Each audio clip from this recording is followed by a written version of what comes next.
What is up, internet world, and welcome back to the channel. Today I bring the 2022 Ford Expedition Platinum Max.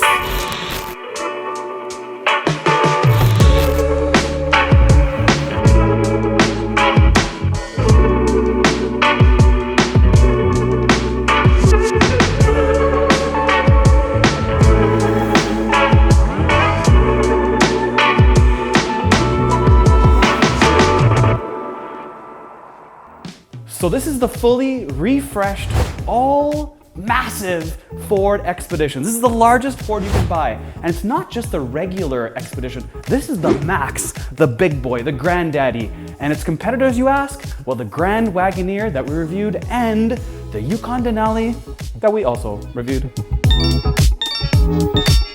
So there are 4 models of Expedition you can buy. You can buy the XLT, which is across the board, one of the most base 3-letter words that Fords make. And then there's the Limited that you can get in regular and Max. Then there's the Timberline, and that is the off-road version. And then there's this, the Platinum, that you can get in regular, and then this big boy, the Max. It is so big, when I drive this thing, this little guy looks like a dummy. All right, 2022 Ford Expedition Platinum Max with a 10-speed automatic that they've smoothened. So I will leave it not in sport, just the regular mode. Flip the ground, build a bit of boost, and go.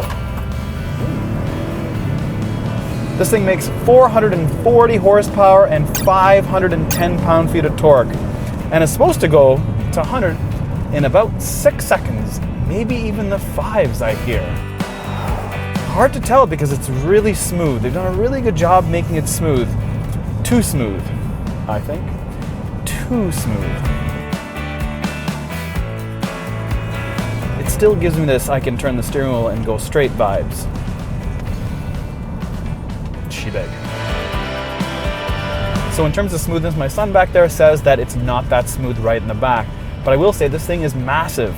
So in the back is going to get all the bumps, just like a bus that this reminds me of. But as a driver, it is smooth. I feel like the shifts are really good. They've done a good job.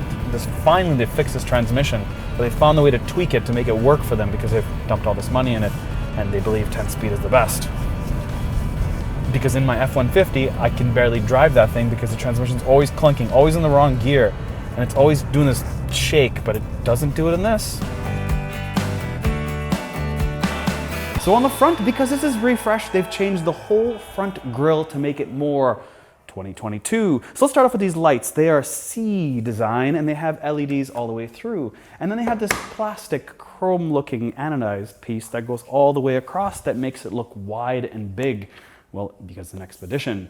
Moving lower, you will see that they are functional all the way through, which is nice to have. And of course, you have these massive tow hooks with obviously a hidden camera right underneath the Ford logo. And even with these 4 ways on, the Expedition doesn't have the same police vibe that the Explorer does. Nothing screams, I own a boat and I live in Florida, more than this color on this Ford Expedition. But the one cool part I like about it though is this line. It flows all the way through. This shoulder trim line is nice because it separates it and it makes it look less of a box. So these things have 22-inch wheels, which actually look really small considering it's crazy how big this thing is. This thing stretches almost 18 feet long. Huge. Now these mirrors are one thing I want to talk about. Now they have satin chrome on the side, but they also have this little camera down here. That's good for 360 when you want to obviously get the view inside the car. But one thing it should really do is it should also double up as a camera mirror. So when you indicate, it shows you that angle, but it doesn't. It's just for 360 camera. And that's a bit disappointing. They should really integrate it with the drive itself because for me, it's a safety feature. Now everything else from there on back, B-pillar back is just massive, big domestic American to fit the humans in the back, including throwing stuff on the roof. There are elevated roof rails and I can barely reach them.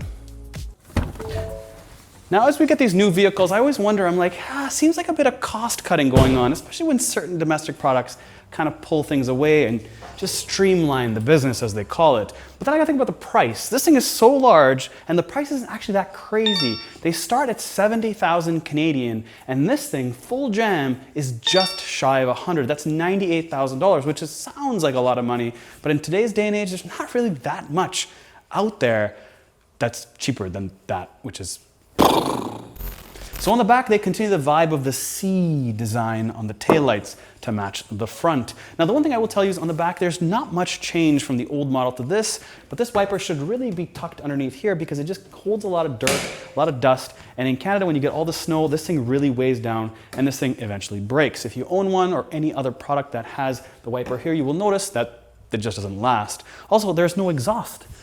Where to go? Maybe they're going to the vibe of electric, but hey, exhaust, give us the exhaust. It just feels like we're getting pulled from things that we require as car lovers. Also, this thing does tow a ton. It tows 9,300 pounds, which is a lot.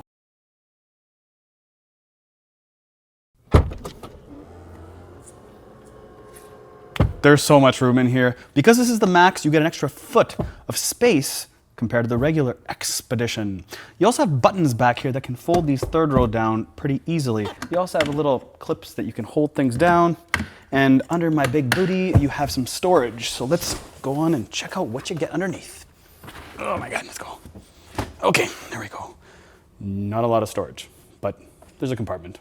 Now, only the third row are powered. The second row fold down, but you cannot hit buttons and have them come back again.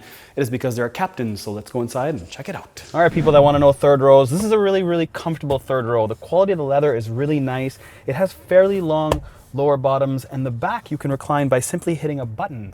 I can go backwards and forwards just by pressing a buttono. That is really, really nice. Now, as far as utility back here, it does have a USB on this side, one for me, and 2 cup holders. I assume that's for my buddy in the middle. And on that side, you have 1 USB as well and a single cup holder. So you have 3 cup holders in the back here and 2 USBs. I should have 3 USBs because there are 3 people back here. You know there are 3 cup holders. You should know that, Ford, but you don't. I do like to have vents up here and not on the side here so they're right in my face so I can breathe because I feel a little bit claustrophobic.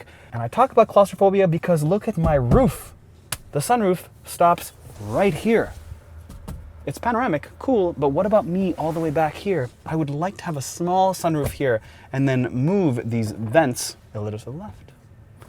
Second row. The largest improvement on this Expedition off the bat, as soon as I saw it, are these door panels. They've done a great job in making it feel really luxurious and a good mix of materials. You even see it on the seats. It's very Genesis-like. And here's something really cool. When I put the armrest down, you can see how thick this is. It's not those skinny little armrests we're used to getting on minivans. This thing is luxurious. So I've got a big armrest and I feel really comfortable back here. It's very Range Rover-esque. That's kind of weird to say because this is far from a Range Rover. But if you want to plug stuff in, we've got lots of options. You've got USB, USB-C, and of course a full-out plug. And then you have a little bit of a 2010 vibe here with this little dot matrix display to the front. They have brought this Expedition into 2022 with a bang. I don't know if you guys remember the old Expeditions, but they were really clunky and they were not driver focused at all. It was about everybody else. So let's talk about this 15-inch vertical screen. This is from a Mach-E, which we really liked. It was like really intuitive, easy to read, clean. They did a really good job. I really like this knobby turny thing here that's integrated to the glass and it feels very solid. It doesn't feel cheap at all. And then this driver's display is from an F-150. It's so nice. I like. And they're trying something totally different by having the steering wheel, which is totally Ford, but they've got rid of the blue. It's like monochromatic, different. When you get in here, you're like, hey, did they forget to put blue on here or what? So you try rubbing it, and maybe the blue will come, but no, that's how it's supposed to be.